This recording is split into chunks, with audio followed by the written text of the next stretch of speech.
Dhallywood superstar Shakib খানের নতুন cinema Prince once upon A time in Dhaka. এতে নায়িকা হিসেবে দেখা যেতে পারে পাকিস্তানের জনপ্রিয় অভিনেত্রী হানিয়া আমিরকে। এর আগে কলকাতার ইদিকা পাল ও তানজিন তিশার নাম শোনা গেলেও এখন আলোচনার কেন্দ্রবিন্দুতে হানিয়া আমির। জানা গেছে, প্রযোজক পরিচালক ইতিমধ্যেই শাকিব খানের কাছ থেকে তার বিষয়ে সম্মতি পেয়েছেন। তবে শুধু হানিয়াই নন, এই সিনেমায় থাকবেন মোট ৩ জন নায়িকা। নির্মাতাদের ভাষ্য অনুযায়ী দুটি চরিত্র হবে প্রাধান্যপূর্ণ, আরেকজন নতুন মুখকে দেখা যাবে ফ্রেশ লুকে। দর্শকরা তাই একসঙ্গে ২ পরিচিত তারকা এবং এক নতুন মুখের সমন্বয় পাবেন। সিনেমাটি পরিচালনা করছেন আবুল হায়াত মাহমুদ, প্রযোজনা করছেন শিরিন সুলতানা ক্রিয়েটিভ ল্যান্ড, সঙ্গে যুক্ত হয়েছে চীনের একটি প্রযোজনা প্রতিষ্ঠানও।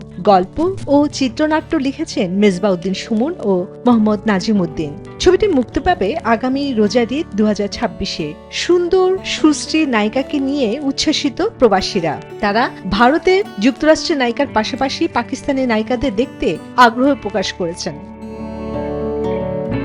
সম্প্রতি প্রথমবারের মতো ঢাকায় এসেছেন পাকিস্তানের জনপ্রিয় অভিনেত্রী হানিয়া আমির। ঢাকায় আসার পর জমকালো এক অনুষ্ঠানে দেখা মেলে পাকিস্তানি এ তারকার। সেখানেই জানতে চাওয়া হয় অভিনেত্রীর পছন্দের তারকার নাম। বলিউড বাদশা শাহরুখ খান বিশ্বজোড়া যার খ্যাতি রয়েছে, অন্যদিকে ঢালিউডের মেগাস্টার শাকিব খান। বাংলা ভাষার দর্শকের কাছে জনপ্রিয় তিনি। এই দুজনের মাঝে হানিয়া আমিরের পছন্দের তালিকায় রাখলেন শাকিব খানকে।